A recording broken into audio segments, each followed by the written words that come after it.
My fiancée posted a selfie captioned, "Never apologize for choosing yourself first," immediately after calling off our wedding in front of both families. I stayed completely silent through all the rumors.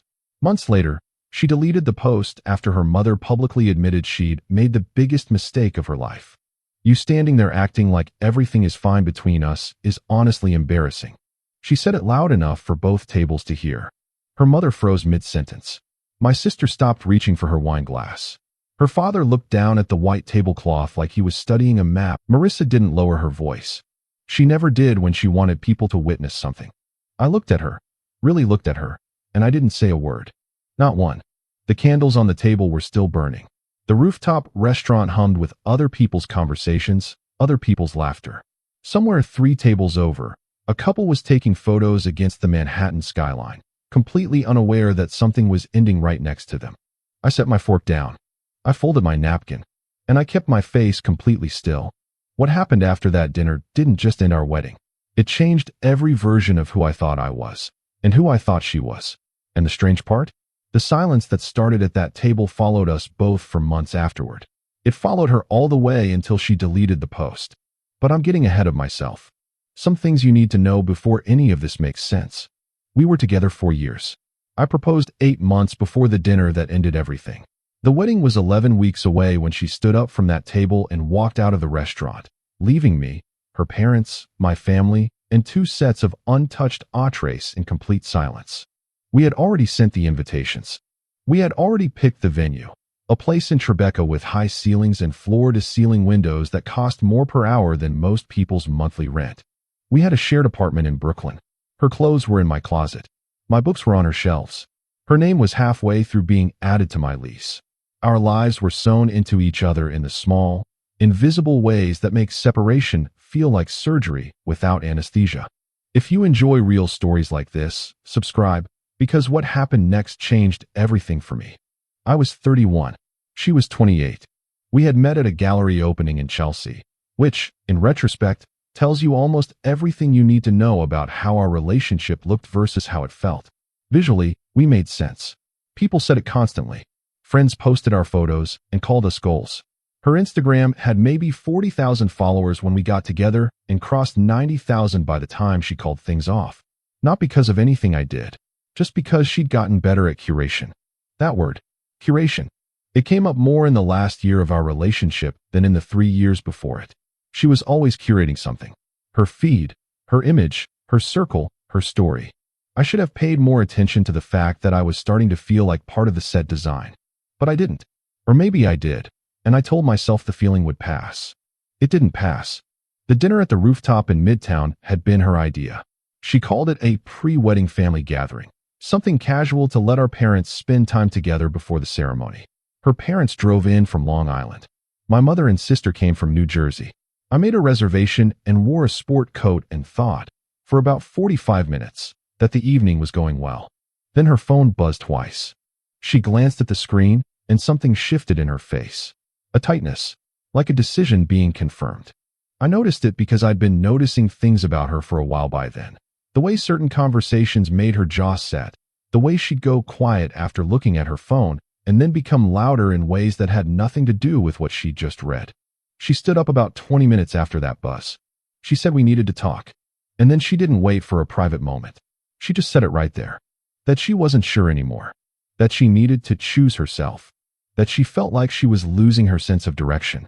Her mother said, "Marissa, honey, maybe this isn't the..." "Mom, please. One more look at me." Something in her eyes that I couldn't fully read.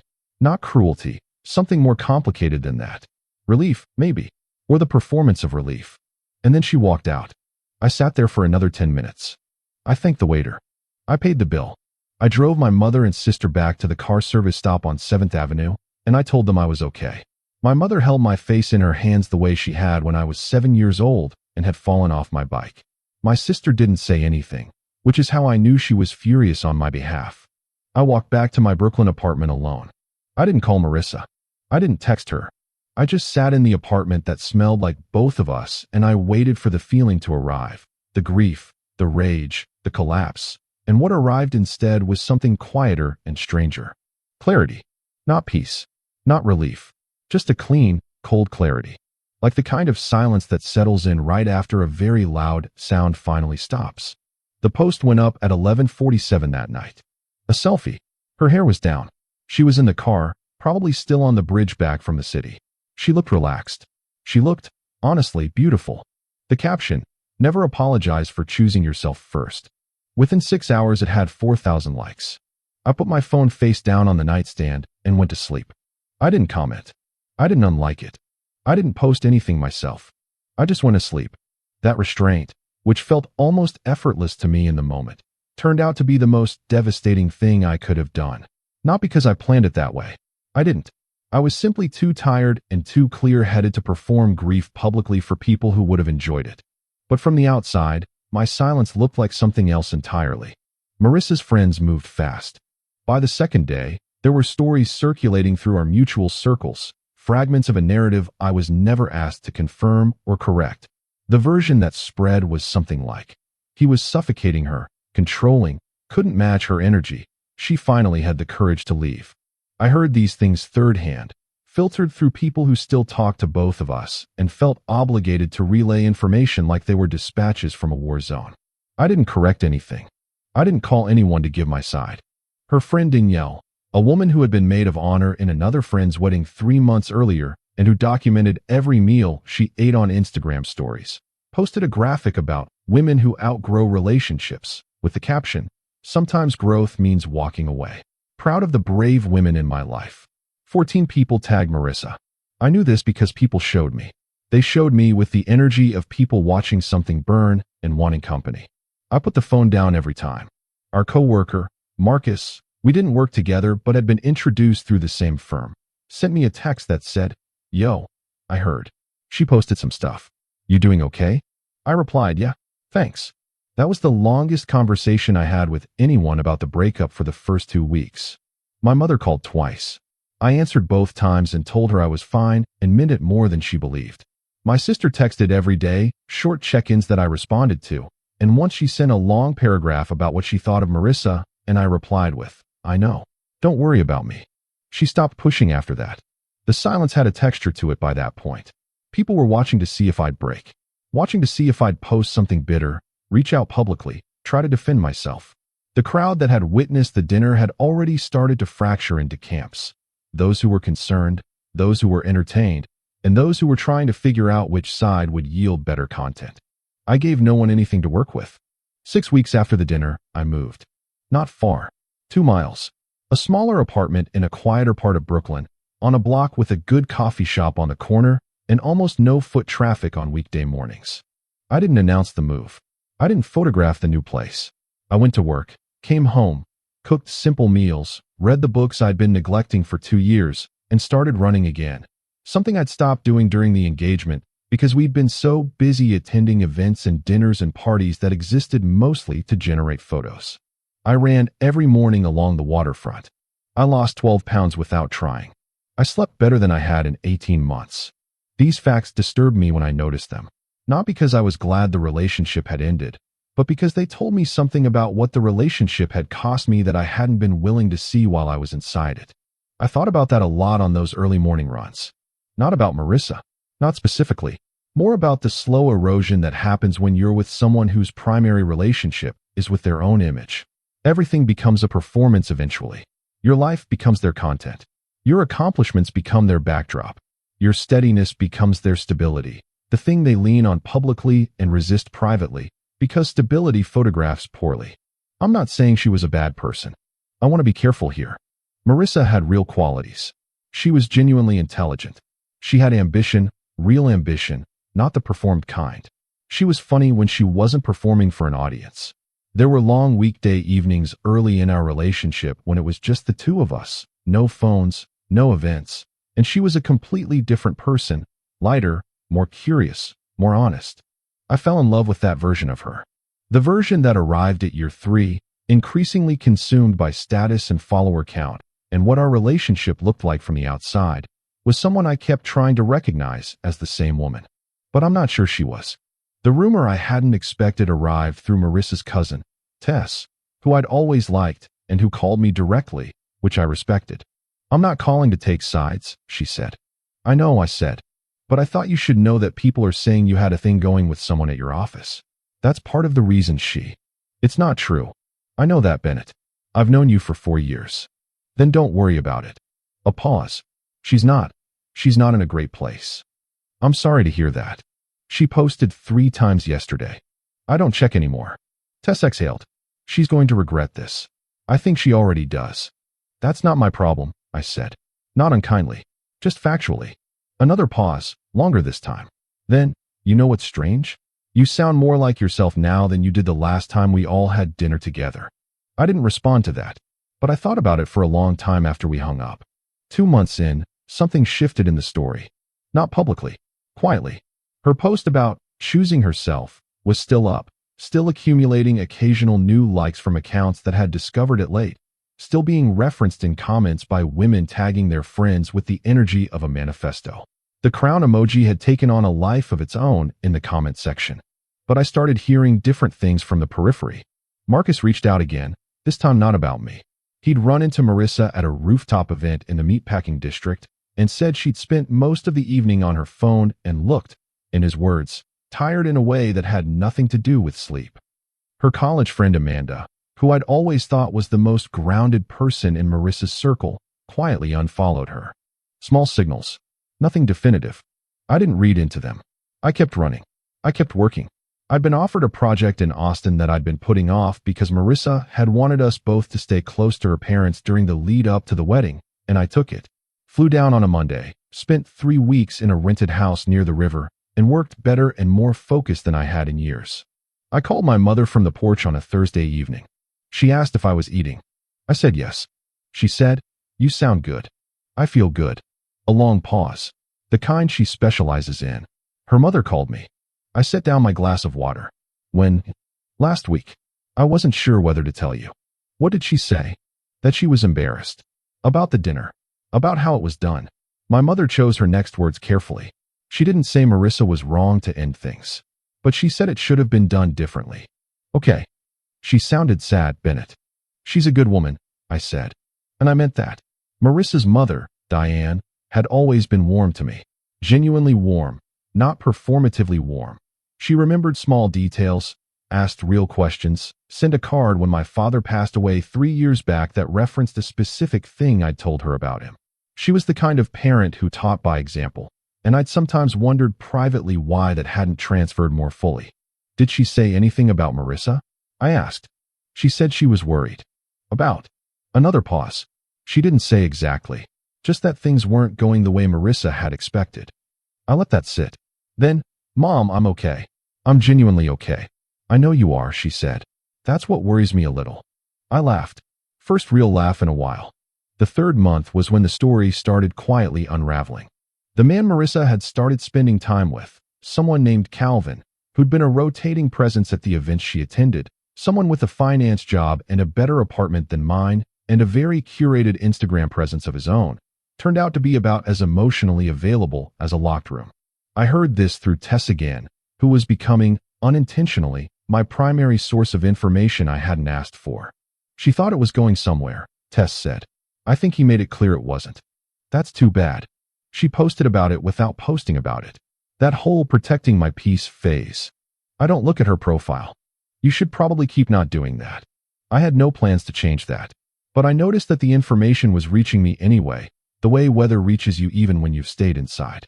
The world was condensing Marissa's story down into updates and delivering them to me through people who couldn't quite help themselves. I didn't receive any of it with satisfaction. That surprised me a little. I'd expected to feel something when I heard she was struggling. Not joy. I wasn't built for that and I knew it. But maybe a quiet vindication. Instead, I felt something closer to the absence of feeling. The story was happening to someone I used to know. Someone I had loved, genuinely, at a high cost to myself. But who had, over the final year of our relationship, been slowly replacing me with a version of me that was easier to caption. The late reveals. I've thought about whether to include these, and I've decided to include them because they're relevant, not for sympathy, but for accuracy. During the last 11 months of our engagement, I paid for the venue deposit out of pocket when Marissa's parents had a financial setback they didn't want to talk about. $22,000. I told her privately. I told no one else. I turned down a relocation offer from my company, Seattle, significant salary increase, because Marissa had made it clear she would not leave New York. I didn't tell her about the offer until 3 weeks before the dinner, when I mentioned it casually. She expressed no particular response. The decision had already been made. I had already chosen. I spent 4 months privately supporting her while she navigated what she described as a creative burnout. Long evenings listening, adjusting my schedule, declining things I wanted to do because she needed consistency. I didn't tell anyone about this. It wasn't information I felt the need to distribute. The thing I found out later, through tests, for months after the dinner, was that Marissa had talked about me to her friends in terms that had mostly emphasized my limitations. That I was too quiet. That I didn't care about his image. That her friends didn't get why she was with someone so unexpectedly ordinary. I sat with that for a few days. What bothered me wasn't the criticism. People are allowed to be disappointed by the people they're with, allowed to vent, allowed to decide they want something different. What bothered me was the word ordinary. Because I had spent 4 years being extraordinarily careful with this woman. Being thoughtful, being consistent, being present in the specific way that doesn't generate content. The way that shows up at 2 a.m., the way that remembers what was said 3 conversations ago, the way that pays the deposit and doesn't mention it and genuinely doesn't feel the need to. Ordinary. Maybe that word was accurate in the world she was trying to build. But it was the only word I had available, and I wasn't ashamed of it. Month 4. The pace picks up here because things tend to compress once a narrative loses its center of gravity. Marissa's post count had quietly decreased. The frequency that had defined the first 3 months, multiple posts a week, daily stories, a whole aesthetic built around liberation and self-discovery, had slowed. The gap between posts grew longer. The tone shifted, less proclamatory, more vague. Her followers, who had spiked during the initial wave of choosing herself content, began a slow, steady decline. The algorithm is merciless and indifferent. It rewards consistency and punishes silence, regardless of what you've been through.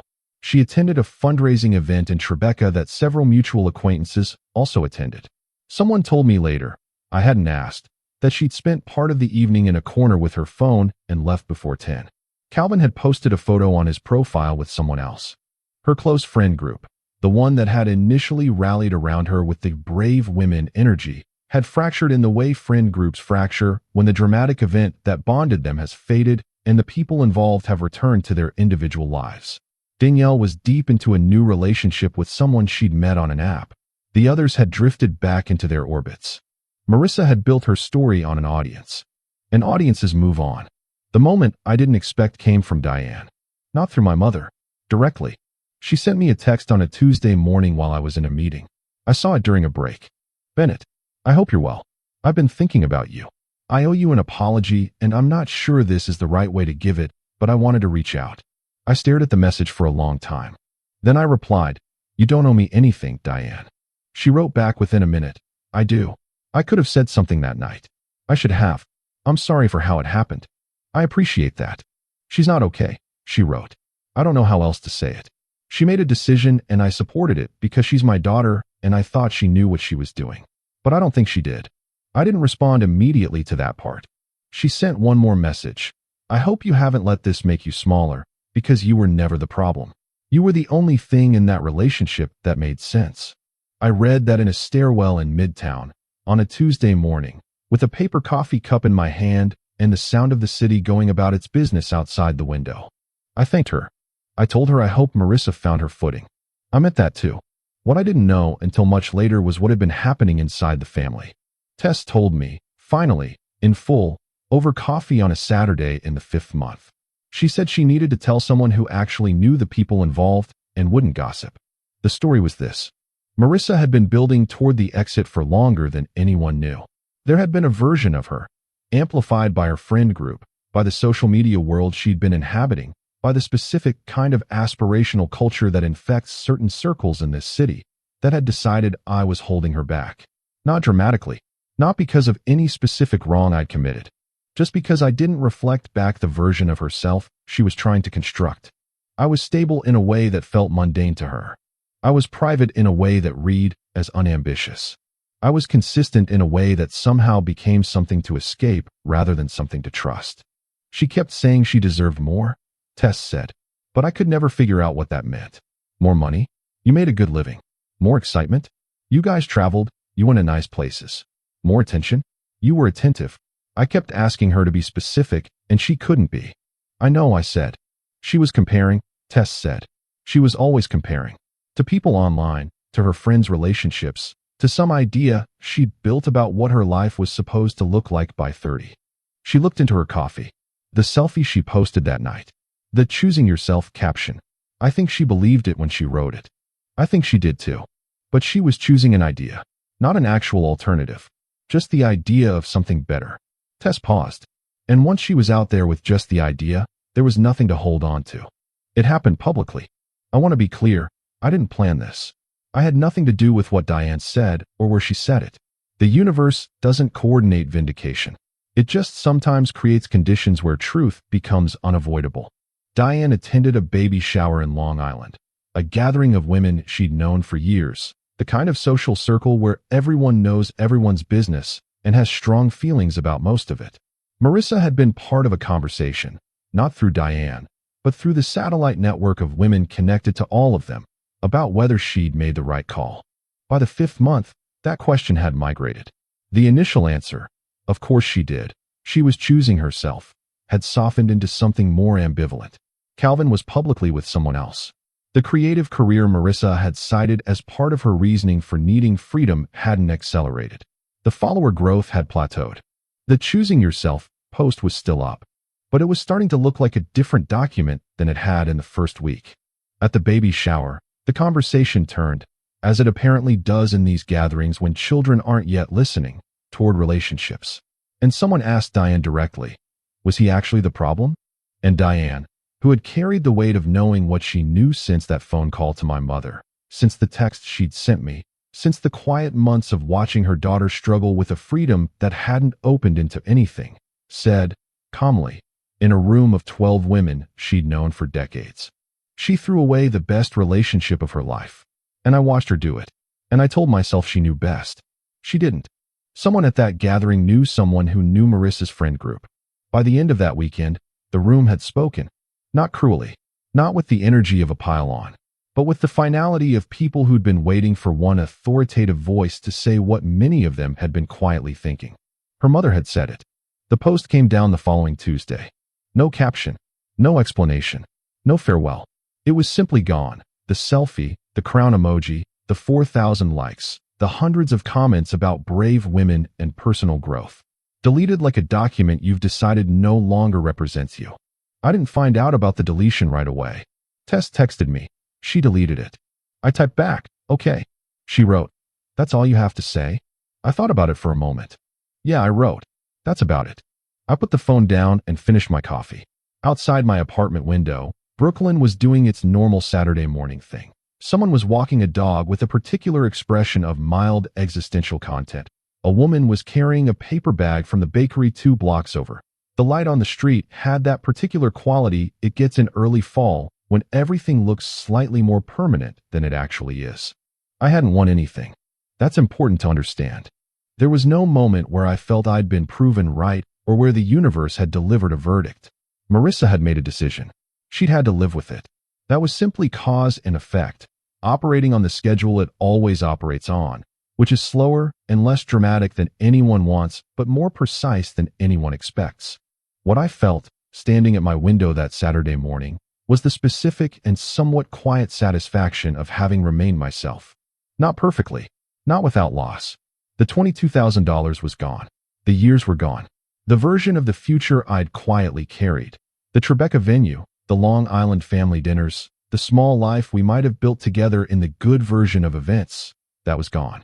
But I was still standing, still recognizably myself, still the person I'd been before the rooftop dinner, maybe sharper, maybe cleaner, maybe a version of myself that had been waiting patiently underneath the last difficult year to re-emerge. I ran the next morning. 6 miles, early, the water on my left, and the city waking up on my right. I didn't think about Marissa. I didn't think about the post or the deletion or Diane's words or the baby shower or any of it. I just ran, and my lungs worked, and my legs worked, and the air was cold in the particular way that October air in New York is cold. Sharp, clarifying, honest. A few weeks later, I called my mother. She asked if I was eating. I told her I'd found a good Thai place 3 blocks from the apartment. She laughed. I told her I was thinking about taking a long weekend somewhere, maybe Vermont, maybe the coast of Maine, just to see the leaves and be somewhere that wasn't the city for a few days. You sound like yourself, she said. I know, I said. And that was true. I sounded like myself because I was myself, not the self that had been slowly adapted and adjusted to fit a relationship that needed me to be quieter and less present and more photogenic. Just me, plain and private and, apparently, ordinary. I decided to make my peace with that word. Ordinary, in the end, is just another word for real. And real had turned out to be the only thing I was ever good at being. Marissa and I haven't spoken. I don't know what she's doing. I don't follow her profile and I don't ask people about her, which has the effect of making people slightly desperate to tell me things, a dynamic I've stopped engaging with entirely.